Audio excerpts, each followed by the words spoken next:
Hello, everyone. It's a pleasure to be here. And first, I want to thank the ETH Sofia organizers in general, but of course, especially Vlad, because he's the marketing director at IPOR Labs. So, really happy to be here to tell you about IPOR in general, the protocol. It really consists of two different protocols, and they're all focused around yield, around fundamentals. And so we want to talk today a little bit about IPOR Fusion, but I'll give you a quick background of the protocol. So IPOR, in DeFi terms, a lot of meme coin people look at it and say, you're poor, I pour, we all pour, until bull market. But IPOR comes from a very TradFi term. It's like a hat tip to the LIBOR, which is, or was, the most important benchmark rate in finance. Interest rate derivatives are the second largest market in all of finance at $650 trillion. And we think that this is going to be the biggest market in DeFi in terms of derivatives. So we started our core as an interest rate derivative protocol with benchmarks and interest rate trading. So in an interest rate swap, you can actually get up to 1,000x leverage. And then I know this seems very degenerate, but in an interest rate swap, it's much more of a hedging tool for interest rate traders, for people that have participation in the money markets. And the long-term goal is that if you ever are going to be able to get a home loan from a DeFi protocol, you will need an interest rate benchmark, you will need a yield curve, you'll need liquid interest rate derivatives for that to happen. So we have a very long goal in the future for the IPOR interest rate derivative side. IPOR Fusion, I'll tell you a little bit more about it, but if we dig into the derivatives, IPOR interest rate derivatives were launched 2 years ago on Ethereum mainnet. Over that time, they've traded over 4.5 billion in cumulative notional interest. So this is a very capital efficient tool. It's a peer-to-pool mechanism where one side is a depositor, so you can deposit stable coins, you can deposit Ethereum. That's underwriting the interest rate derivative in that asset. So, for example, if you're looking for yield, you can be a passive depositor inside of IPOR. You can see the profitability for the LPs, which is up and to the right, while it's underwriting a very high notional derivative balance. And we launched an Arbitrum at the beginning of this year with rising notional value and trading volume. And we were looking at this, and like every derivative protocol, your worry is about capital efficiency. So if you're underwriting instruments, you also have this kind of passive capital pool that can also go earn in other ways. So this is also the way, for example, traditional insurance funds work. They're some of the biggest money market players. So if you're a derivative protocol, you put your assets in, and let's take USDC. USDC comes in, it becomes the balance sheet of this decentralized investment bank, and it's underwriting a portfolio of derivatives. Meanwhile, it's sitting passive, so it can be deployed to the DeFi money markets, which is, let's say, the closest proxy to risk-free that we have in DeFi. So we'd always had this concept inside of IPOR, so your assets go in, the balance sheet, and they also go to the money market to yield. And we'd always wanted to actually upgrade this part of the protocol. And we were also looking at the idea that a lot of these things will be packaged into structured products. And so we wanted to create something that was able to, for example, scan all of DeFi credit markets and get the best loan terms or get the best debt terms. And also wanted to do that in one click. And that really gave birth to the infrastructure that is IPOR Fusion. So IPOR Fusion, it really embraces the idea of anything that can be done on-chain should be done on-chain. So it's an asset management protocol at its core. We call it the unified liquidity layer of DeFi. And if we go back, we can say in DeFi Summer you had something like Yearn, which is the V1 asset management vault. It means that you can have a vault and you can connect it via smart contract integration into a yield protocol. And effectively you have someone who's behind the computer clicking and moving that position. You get this kind of socialized exposure and also socialized gas fees, so it becomes easier to manage a large group of assets than a small group.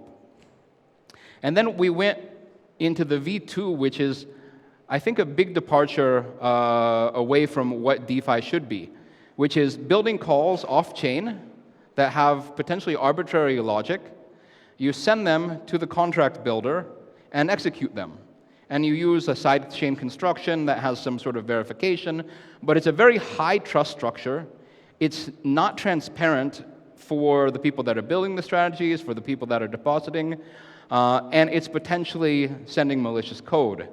So we thought, okay, so what can we do to create an asset management infrastructure that's transparent, that's secure, that's automatable, and that's fully on-chain, even up to the accounting layer? And so this is IPOR Fusion. So IPOR Fusion, it starts with the vault. It's an ERC-4626 vault up top. That means you have a single asset that goes in, and all the accounting is done in that asset. So it might be a USDC-denominated vault. It might be a wrapped ETH-denominated vault. And that vault share will change in relation to the base asset. The whole idea is that these fuse constructions can actually be connectors. They're simple smart contract connectors. They're non-upgradable, and they're two-way functions. They hold no state, they hold no balances, there's no accounting done. You can think of it as a pipe that money flows through. And because of that structure, you can actually add and remove fuses over time to basically construct your investment universe or to decide which protocols that you want to interact with. And this is at the smart contract level. So what that gives us is a modular infrastructure. It gives us reusable pieces. So for example, if some esoteric lending platform comes up and there's a fuse that's built for it, anyone who's using Fusion can actually plug into that fuse or hook that fuse into their vault. You can also remove it in case there's some malicious transaction. And this is how we wanted to balance, like, what can be done on-chain, where's the accounting, how can you restrict the actions, and then how can you make everything transparent? An atomist is like the asset manager or the strategist. They can set the strategy, and they can also set fees at the vault level, because obviously there can be some kind of business model around this. So the strategist can choose the different fuses, they can connect them as easily as interacting with the front end, or they can do it at the smart contract level. And they can also give essentially the trading keys or the rebalance to an alpha. An alpha is like an active manager, but that alpha cannot do arbitrary transactions like move money to their own pocket. Why? Because all of the logic and the connections and the restrictions are written at the vault level. What's the accounting asset? Which asset can this vault interact with? Which protocols can it interact with? And that's transparent on-chain for everyone to see. So that allows you to do a lot of more sophisticated DeFi strategies. It allows you to do everything on-chain. If you want to basically send signals from off-chain, the alpha can interact with those and execute on behalf of the vault. So you get this really very nice kind of trade-offs in terms of engineering, in terms of transparency and functionality, and that's why we created Fusion. So Fusion, it kind of solves this trilemma in DeFi. If you're talking about assets, strategy, and the protocols, right? Protocols are always looking for depositors. That's what they want. They want assets to come. And through Fusion, if there's a fuse that's built, then they can be included in the strategy. The strategists, they need actually the simple plug and play. We have a lot of people that are coming into DeFi that know strategy, they know risk management, but they've never touched a smart contract in their life, and they maybe shouldn't have to. So they can be able to adapt their strategy through the Fuse ecosystem, and they can also use it for a distribution channel and attract depositors. And depositors also want to know what's happening with their money, right? If we look at the centralized exchange failures, it's really that. Where's my money? So the depositors want to know what's going on, who can access the funds, what are they being used for, and also how much am I earning. So this is the kind of liquidity trilemma that Fusion is achieving.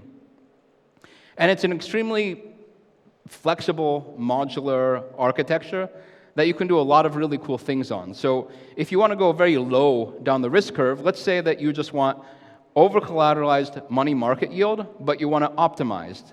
And this is actually the strategy that's powering the liquidity pools on IPOR, the IPOR AMM today. So it's basically plugged in. If we take the Arbitrum instance, it's plugged into Gearbox v3, Aave v3, Compound v3, and Fluid. And then the off-chain, the alpha is sitting off-chain and understanding all of the actions that are happening there in those money markets, It's looking at the interest rate curves, it's looking at the deposits, it's looking at the gas, and it's optimizing for essentially slippage and gas fees to make sure that the pool is always earning the highest low-risk money market yield possible. And sometimes that's depositing all into a single protocol. Sometimes it's actually deploying those deposits over a number of protocols. And then if you're on Ethereum mainnet, that same USDC pool is plugged in not only to those same markets, but also 3 different morpho pools. So you can actually change your strategy, very quickly on this using the Fusion infrastructure. And the liquidity pools and the IPOR Fusion will actually be deployed to Base. And what's really cool is actually we can take everything that's built on Arbitrum, port it to Base, but there's no gearbox on Base, but there is Morpho. So we effectively unplug the gearbox fuse and plug in the Morpho fuse. You can also do something like more sophisticated or even higher up the risk curve. You can copy Ethena, right? You can go long spot, short futures. And you can coordinate this and automate it with the alpha. Or you can do something like the leverage ETH fund, where you're leverage looping ETH for staked ETH or even ETH for some LRTs. And this last one is really where Fusion shines. And also Fusion is kind of a Trojan horse for the IPOR interest rate and stake rate derivatives. Because let's say if you're taking $1 million worth of ETH position and you want to leverage loop it 10 times. In the same transaction, you can do the leverage looping, you can do the flash loan, you can take an interest rate swap, you can take a stake rate swap, and you have this very nice structured product that's transparent and easy to build on-chain. Also, what happens if that basis inverts? Well, through use of Fusion, the alpha can understand and contextualize what's happening in the market, unwind that position, and roll to the most profitable loop. So the whole idea of asset optimization in Fusion is the idea really around automation. It makes automation possible while keeping the trust barrier very low. So it's really good, and I shouldn't point this out, but it says appendix. I stole it from another slide. But any construction that you want to have, you can build. Let's say that you're an individual DeFi power user. You can be your own atomist, alpha. You can use the fuse mechanisms to build your own strategies. Let's say you're a traditional asset manager that has no smart contract experience, and you actually want to hire a third-party data team to run the strategies, or even something like a hyper native to ensure risk management in case one of the connected protocols is hacked. And you want to put the control mechanisms at the vault level to remove all funds in case your funds are at risk. Well, you can actually have all of these different functions go to different parties, and that's transparent at the vault level. So you can really construct any kind of strategy and any kind of configuration you want, where you can be in control, top to bottom. You can be someone who's depositing into a protocol because you believe that this asset or risk manager, it has the best strategies, or you can do everything, you can even use it just manually. So one of the big things that is now very prevalent is that you need a lot of intelligence on the financial side, on the data side, to understand what's happening in DeFi. If we look at the DeFi credit markets, when we started building the core IPOR protocol, there was only Aave and Compound and all of the other forks, and no one was ever able to get any more liquidity. Now we're at a time where you have some of the best DeFi builders and some of the best teams are all building credit markets, right? So you have the rise of Morpho, you have the relaunch of Euler, you have Fluid coming out of Instadap. And this is a great time to be around because you have a lot of experimentation, you have a lot of competition, but you also have a lot of liquidity fragmentation, which makes it a really bad place to be if you want to take loans in size, if you want to deploy capital. It means that you have to do a lot of either button clicking on your own, interacting with front ends, which could be malicious, or you need some engine like Fusion to orchestrate and actually deploy capital or take the loans and use the off-chain intelligence to be able to understand what's happening and optimize your portfolio. And actually, the IPOR Labs team is very good at data because we've been building and curating and understanding what's happening at the DeFi credit market level now for the past 3 years. So, for example, if you look up at the very top, That's the stake rate swap. So you can exchange the Lido staked ETH rate on an interest rate derivative at 1,000x.